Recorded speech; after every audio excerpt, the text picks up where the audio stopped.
So of course, growth is always a key piece there, but that whole child look about making sure that they're prepared for what comes to them in the future. So if you guys think have sticky notes, right, for the next couple of slides, I want you to jot down a few things. So you'll just look at this one and jot down any words that kind of stand out to you. So this is the OBCA mission. So what stands out to you? Oh, I forgot you're streaming. It's Pat Lonnie and Destiny. Oh, yeah. I'm Pat Lonnie and Destiny.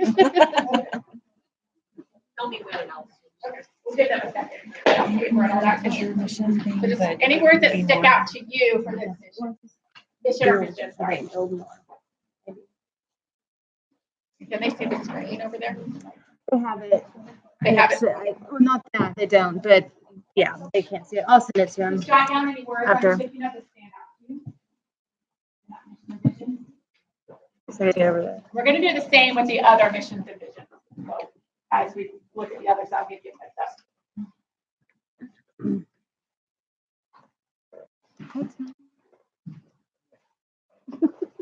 It's 1 hour.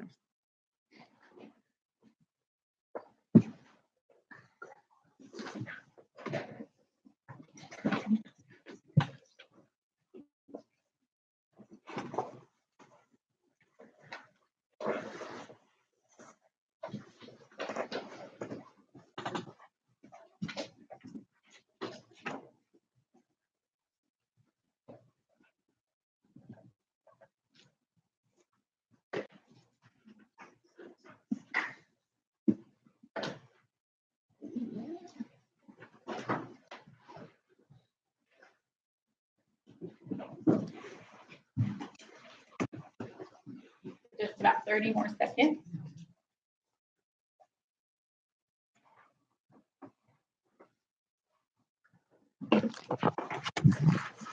So can you guys see it? Here I am. Framing.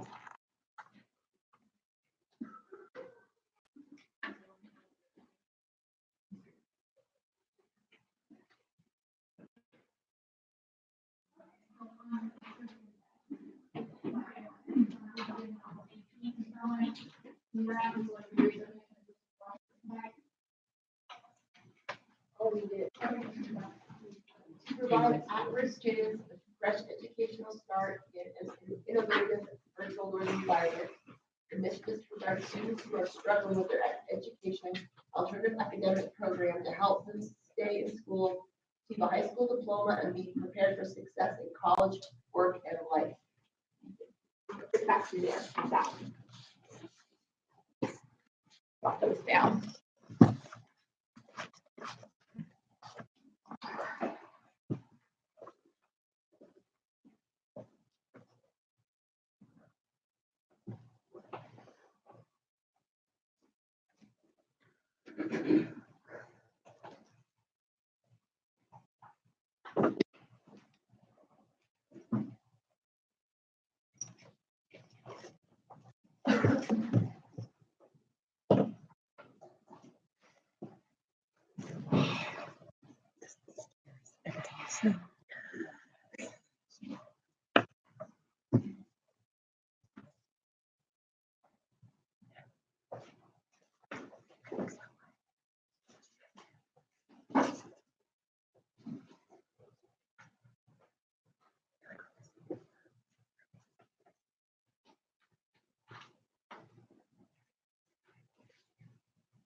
Okay, finish wrapping up the word you're writing.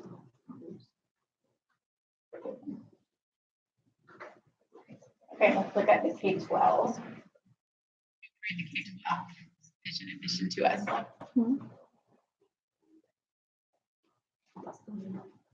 Thanks. To become a trusted leader in education and innovation, and we help students reach their full potential through inspired teaching and personalized. Great, thanks. All right, so last time, jot down those keywords. It's out to you. To you there.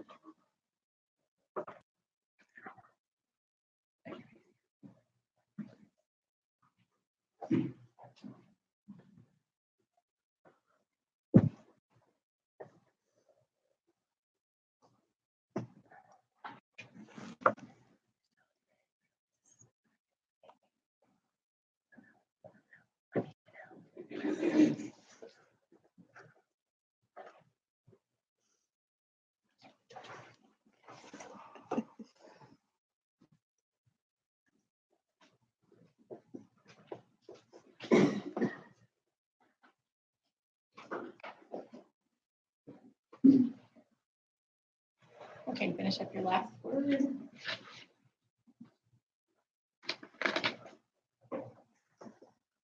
Okay, now I want you to work with your tables to talk about some of those words you wrote down. So I want you to focus on, what was similar in some of those words that you saw across those mission and vision, but also what was different. You guys want to discuss that first at your table, then we'll share out a few ideas.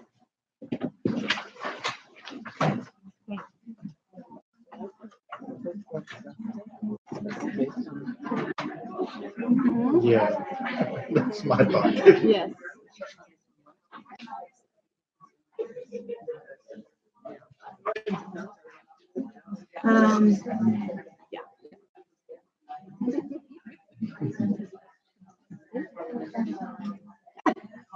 Every time I walk by, I have to smile.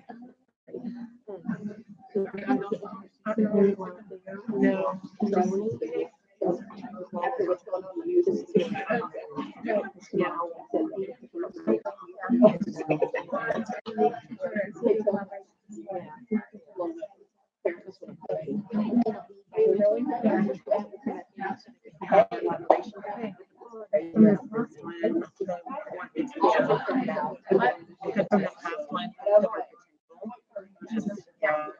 A growing, ever growing.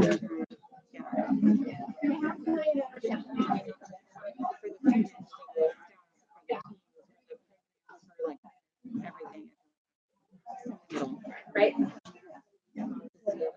What'd you write down? Well, they're personalized and OCA and they're both the same. Obviously, unique situation for our students. So personalized is supposed to talk to me. Like the Insight Babies. The at risk, the struggling, the rough stuff, and then but at the end it talks about the success too. So that's what's yeah. I guess that's kind of my thought. Yeah. You want to identify what were some of the similarities? Okay, so you definitely got that individual student, right? Personalized learning. What else were similar in all those different focus mission and vision? I'll just put Lonnie paid the high school. Right, so you can have every school, right? But it doesn't matter really, high school is not the end game. I really like to be able to come to we have to achieve that time. Okay, what else? What else is similar? So personalized learning, after post-high school type things. Making sure that the students are well educated. Yeah. Academics and focusing correctly there on academics is key.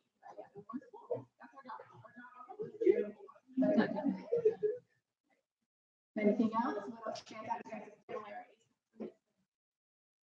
Personalized learning. Yeah, definitely personalized, individual.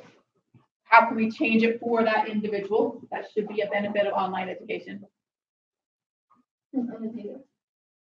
Right, yeah.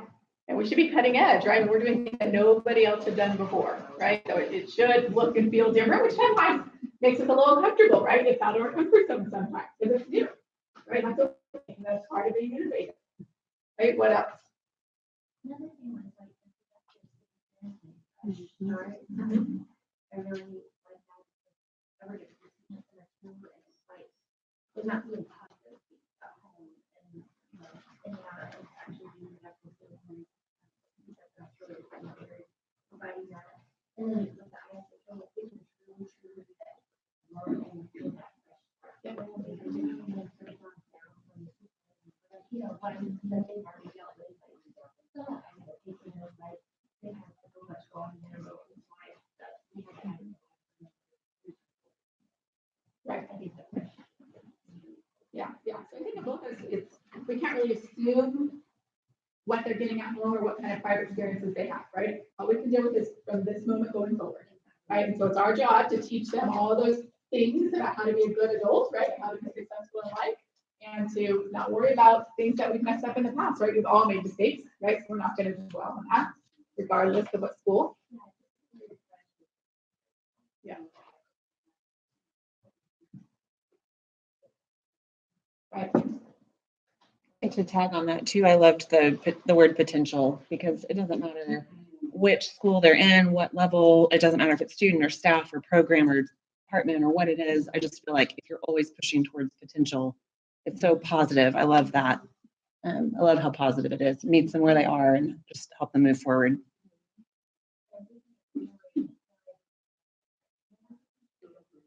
Yeah, that's huge. Yeah, I'm done. Yep, go for it. But like specifically with ISO, okay, because I wrote down fresh two areas, but it's also, I share with my table, the struggling and achieve like all of the same mission. Like, how can you be struggling and still achieve? And I share with them, like, I was that 15-year-old mom in school, trying to do anything, like, there's no way I can make this, like, I can't do it. But to say that I did and you can, and we have students last year that did, and so to have that together and say you can be struggling, but you can still achieve it, is to me, it's like really fresh.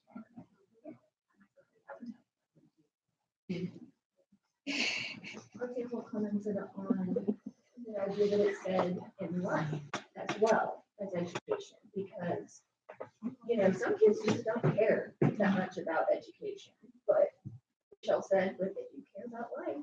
Yeah. And yet I do. Yeah. It's like how we connect those dots. I mean, like, most of the time, eventually they're like, oh, it might not be till 25. It might be way past the time that we had that opportunity to connect with them, right? But if we can at least try to teach them anything we can, academically, and also how to support and survive in life, how to be a good citizen and be responsible and take responsibility for my own actions. Those are key. And I think with struggling, right? I mean, I don't think that failure is an identity, right? I don't think it's a destination, right? I think that it's just sometimes it's something we all experience. It's part of life. You're going to sometimes fail at things, right? It's how you respond to that failure that's key. And I think teaching kids that is important. Some of those kids really probably truly believe that's who I am, right? I'm a failure, right? And we can't let kids believe that. Sometimes you're the only person that's going to share with them that you do believe in it, right? They might not have that happening anywhere else. What other differences? I've heard some differences coming out with insight and struggling and fresh start and at risk and productive life is explicitly stated in OBCAs, but then also in insight, I think that is connected there with that whole idea of post-secondary, for whatever lies beyond we're preparing them for. Were there other differences that jumped out to you?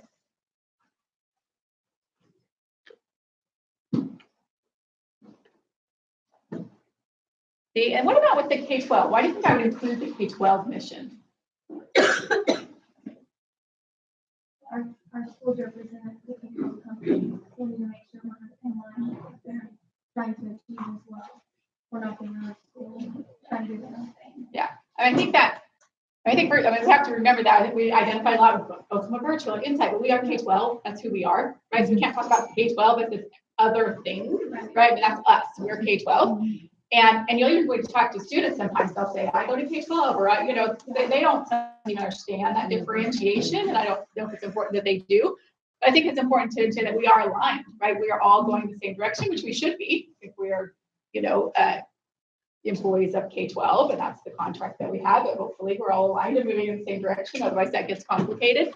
But I think that's good to know. I mean, that's where all that support can come from too. I mean, this is their overall big mission, that's where we can lean on where we need help or support to get that personalized learning, right? Or to make sure that we have processes and things in place so that we're trusted. Those are important things that we have a lot of support beyond us to make sure that happens. Yes, Shauna. And I would see sometimes that we're powered by people. Mhm. So it gives that, inspiration too. Yes, I do like that language that they're, and I see that sometimes now in their materials. Yeah, that's good. I wanted to talk for a few minutes. So this is obviously our mission and vision, right? And I hope it's clear to everyone that we're about kids, right? We're about helping kids and about growing.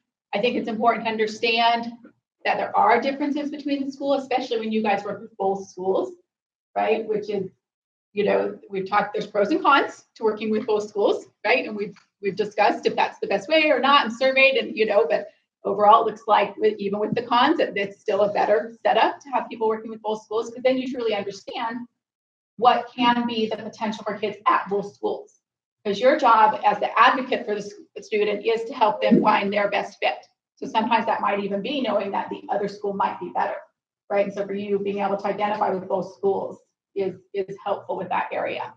But I hope also that it's clear there that we will always try to do what's right, right? So I know there's been a lot of things in the newspaper lately about other online schools and maybe not always trying to do what's right. And so I just want to make sure everybody's 100% clear that that's not how we do it, right? And so I think we all have a responsibility in that, right? So number one, it starts with personal behavior, right? And so we have to make sure we're always doing the best by students in our daily behavior and doing what we need to do. But then also alerting people if you see something happening that you don't think is right? That's all of our responsibilities. And so, of course, you have escalation paths, up through, Katie and Sandra and then me, but there's even like you can go beyond, right? I mean, so if for some reason you didn't feel comfortable reporting that to Katie or Sandra or to myself, you can call the HR person or you can call my boss, who's Tina Littell, or Todd Thorpe as our regional person, right? Because I think it's just important that everybody knows that if there's something happening that's not good for students or that seems unethical or illegal, that everybody's responsibility to raise their hand and say, this isn't right, because that's not what we're about in any of these missions or visions. So I just want to make sure everybody's clear about that. Does anybody have questions about those news stories that have been going or how we operate differently from those news stories? So I know you might be having different feelings about it, or might be getting questions from people, or you might encounter questions from families as you start calling, right? So I want to make sure you feel okay to discuss if something's asked.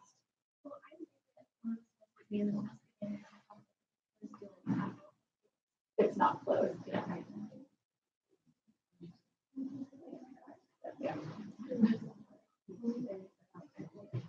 So Temple, do you want to say so everybody can hear? In case somebody else, I might have said that. I'm in the dark. Yeah, because somebody else might not have seen the article either. So go ahead, Temple. Article in the news yesterday about how FAA has been embezzling millions of dollars because they've been having ghost students. So students that are not real, so that they can boost their profits.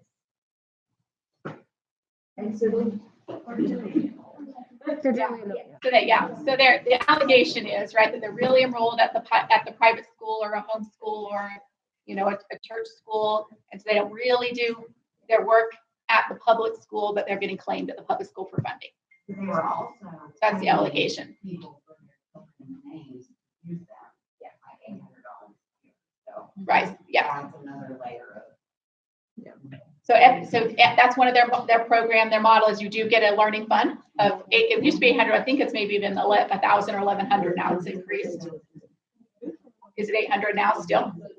Okay, 800 still. Yeah, and so that learning fund then you can use for lots of things, private lessons and all sorts of things.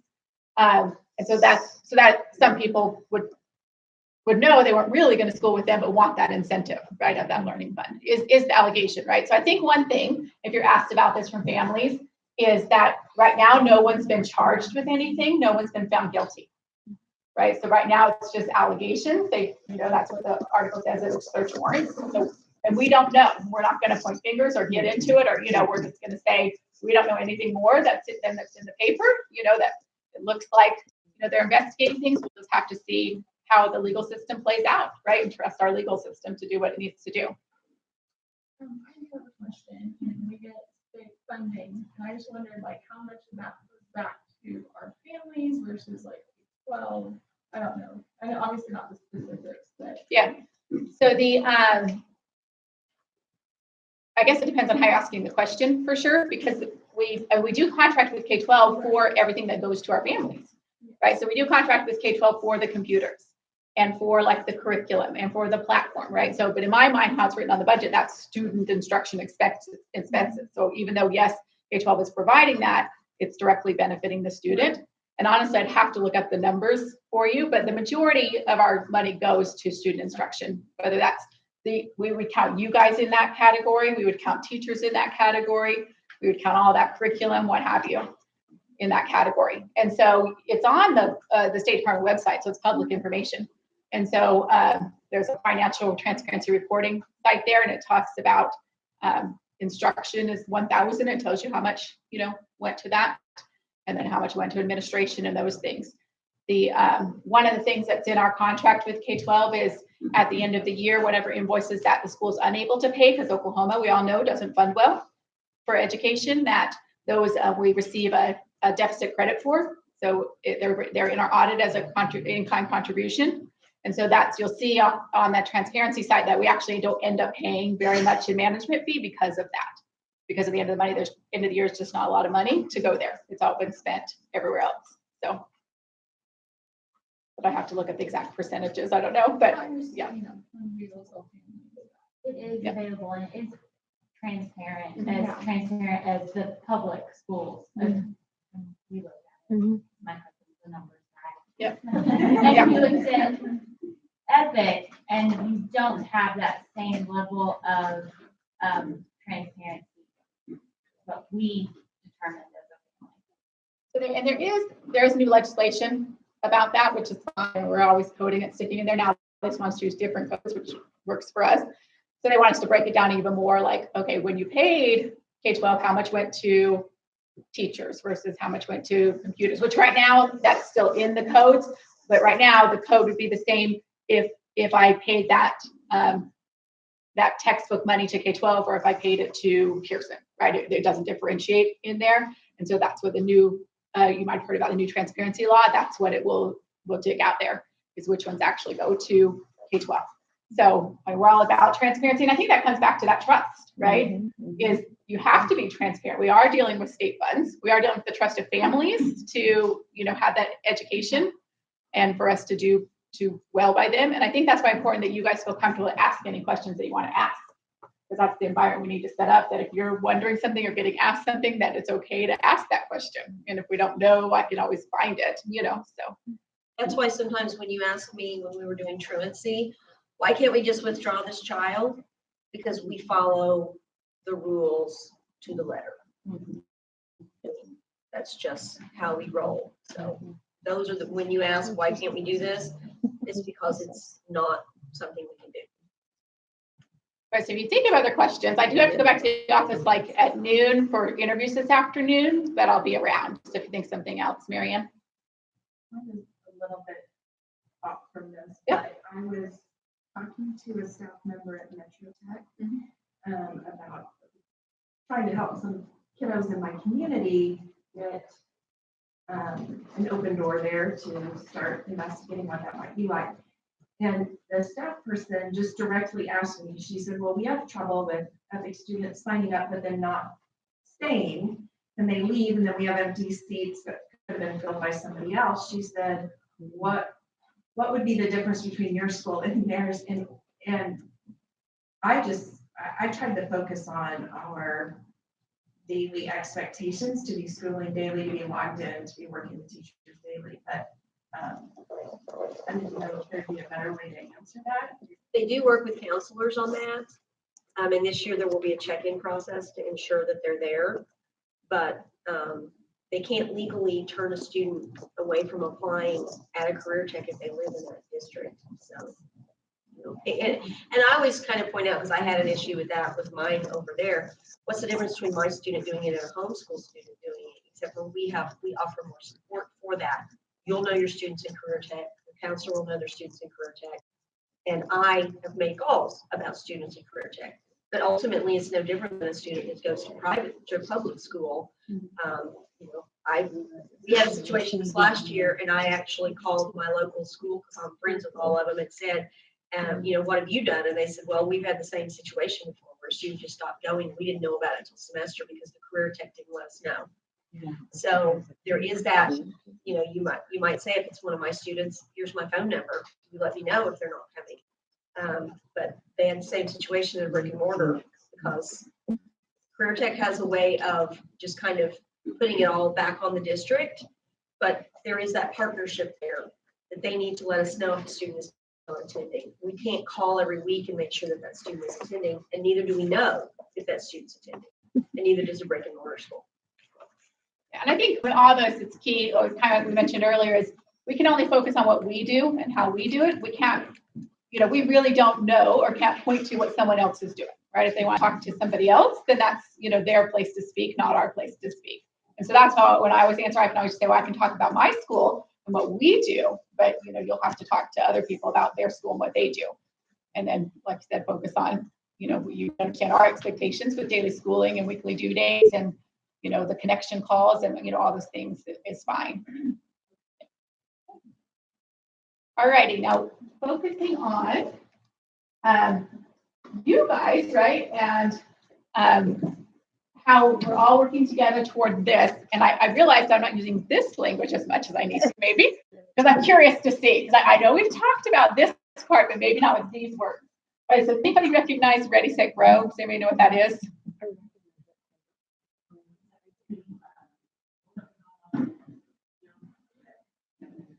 Yep. So it's the big K-12 initiative. So you should be seeing it everywhere, right? And we've talked about it, like I said, maybe not with these words, right? So what we talked about is with the next word, with every student achieving 1 year's growth. That's the actual goal. The initiative is called Ready, Set, Grow, right? So we want all of our students to grow. And in lots of ways, like we were talking about, productive citizens and believing in themselves, all those types of things. But we're really going to really measure, since we are a school, and really our school is all about helping kids academically. That's the whole purpose of a school, right? Where that's what we're really going to focus on, is their academic growth. And so on the next one, I have just some words there from CFA's last year. We did quarterly surveys about the CFA model and how that was going, what support. And so that's where I just pulled some of these words from. So you can see, right, lots of great comments from families about helping and supporting and emailing and calling. And so I think we had a great first year. Last year was our first year doing this model. And so there were things, of course, that we had to work out, and there's still things that we're working out and tweaking. It's not perfect yet, right? So we're still continuing. I think, like I said, many that had positive responses, but there were still some in there that said, I have a CFA, like I don't know who my CFA is, right? So that's making sure your family knows who you are and what your job is, right? So if you're not 100% sure on that yet, if you're new, right, in my mind, your job, right, is to be that partner for the family, right? Exactly. And I think some of that is that piece, so, and I don't know if we're, that's probably not the most important thing necessarily, but where you can, I would say, I'm your CFA.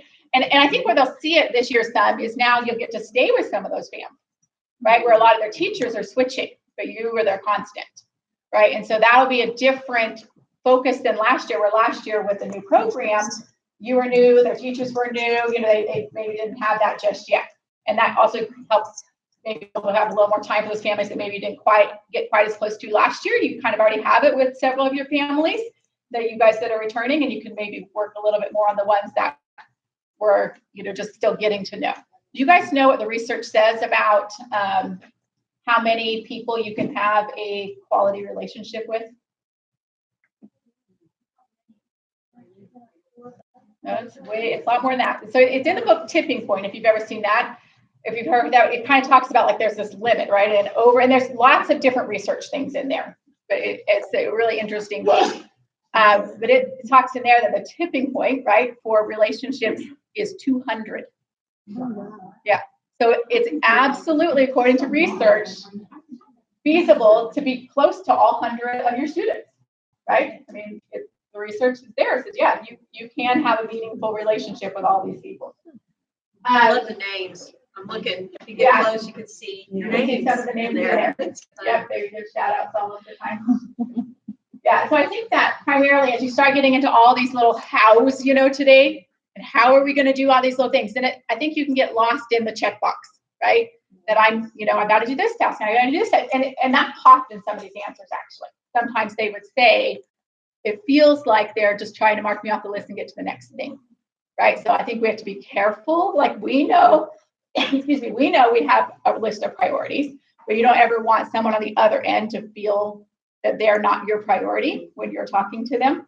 And so I think that if you just keep in mind and remember like how really important your role is, But if we're going to all together as a school achieve that 1 year of academic growth, then our families need to have that support that you provide, right? So they need to have somebody that they can lean on when things aren't going well, that can teach them how to work the systems, that can help them get organized if they just don't have that skill set, right? Whatever it is that that family needs, that's really what your job is, right? Is to identify what does this student need to be successful and how can I provide that to them?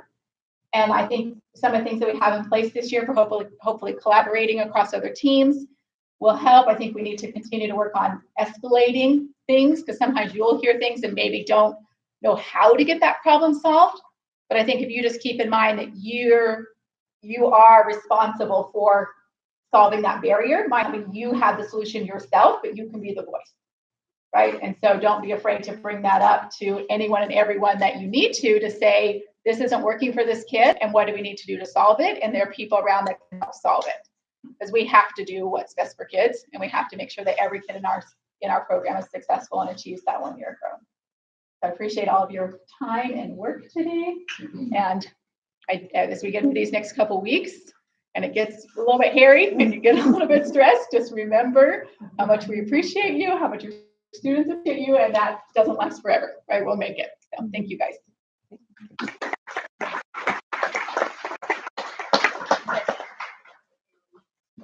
Thanks, Cheryl.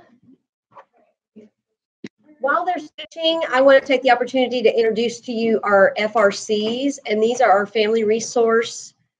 What are you, FRC coordinator? Okay, I lost as I was doing my letters, I thought, oh my gosh, I've lost the words there.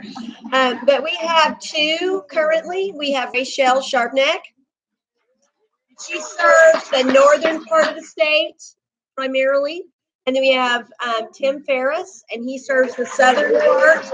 But they work very collaboratively together because if one feels like maybe they would prefer a female FRC, then Rachel will take that, and then Tim will take the males and things like that. So we're going to be stepping out for a little bit this morning to really get our focus on what we are going to be doing. You're going to see them more with the counseling team this year.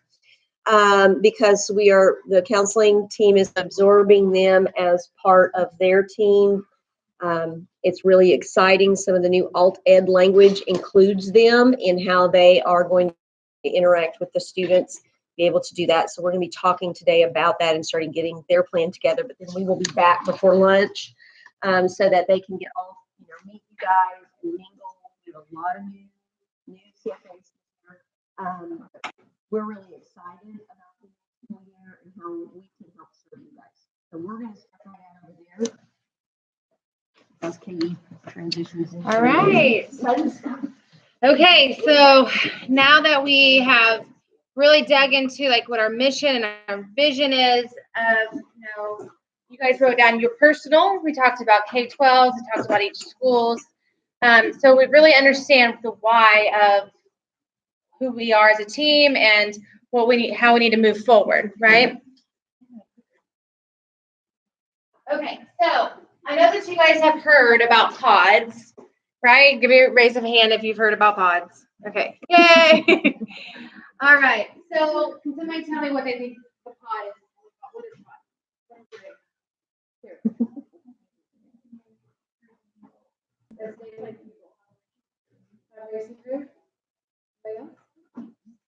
All right, so what the idea was that we wanted to really be intentional about how you guys work together to be and give you guys specific goals, specific duties within that pod to be able to accomplish our goal and move that needle and help students achieve that 1 year's growth, right?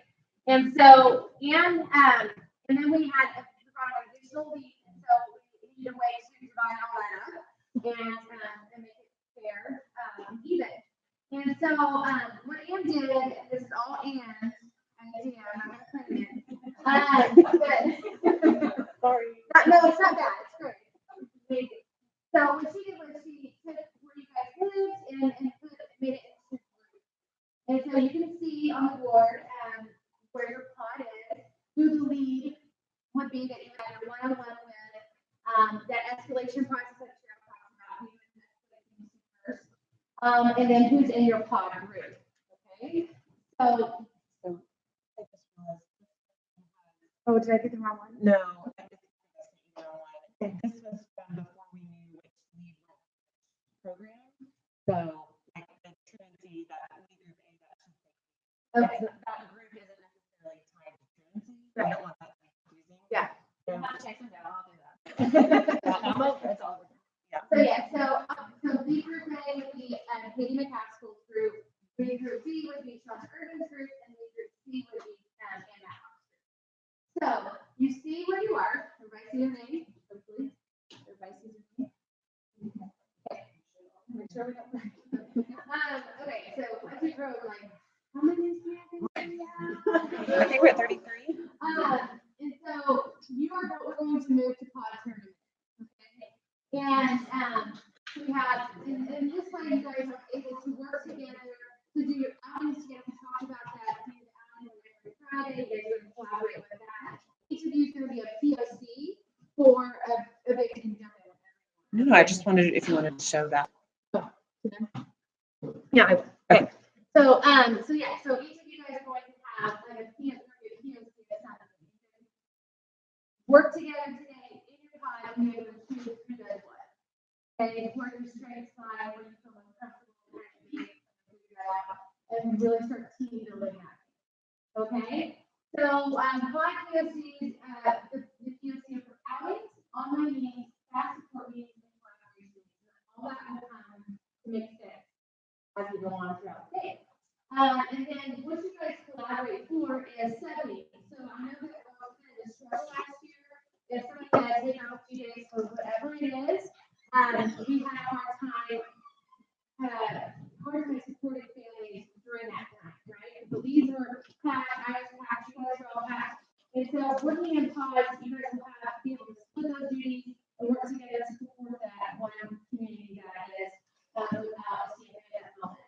And so that is one way that we decided that would be helpful for that. And then the leads and myself will take anything that needs additional support. And then social sessions is one thing that you guys collaborate, which we already talked about, kind of a bit more too. And then in quarter 4, during testing, right? You guys will be able to collaborate for that part of the FAST, for the FAST quarter 4 to support. And then you guys also collaborate and be together during that Thursday collaboration meeting, which we're going to get into in a little bit. And then the live in-person help desk will happen on Fridays. Those are one thing we'll rotate through. You guys will be able to see it on that. Okay. The streamers can't see. Oh. I don't know what they're saying. Okay. They asked if I could turn. Oh, yes. Sorry. Can I see it Yeah, now? because I don't think they can hear my voice whenever I'm, yes. So I moved over here. Yeah, so does anybody have any question about what, how that collaboration is going to look within the pods and then those pod POCs? Any questions about what that looks like? And this is all to not give one person all the jobs. This is spread it out, and to be able to help give you guys extra time to support families. And so you guys don't have to do it all. Oh, yes, yes. We'll get to all that. Yeah. For sure. But one of the motivations I had in working on this is that I kept hearing throughout the year that you guys felt like things were being added, but nothing was really being like smoothed out or removed every time we were adding things. And so I want you guys to know that we did as a team here that was a concern and that was a difficulty and it was a stressor. And so the idea, even though I know that a lot of the stuff that we go over today is going to feel like it's new and it's being added and it's more, we also very intentionally are trying to like spread out the workload a little bit, allow you guys to collaborate within your pods as it works for your pod. So we're not going to dictate exactly how you do it in your pod. Each pod is going to have some autonomy as to how that works best for your group, because we want to empower you guys to be effective in what you're doing. We want you to feel like you have the time and the energy and the resources and the input. And you're not alone. Yeah, that you're not alone. That you really are. Yesterday, all day long, you guys said over and over and over, we're a team. We're a team. And if you don't get it from here, you can get it from here because we're all a team. We're all doing the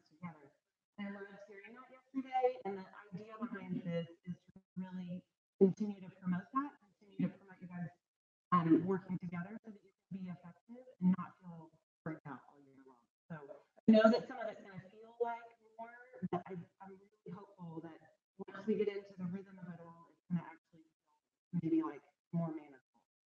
That's the hope.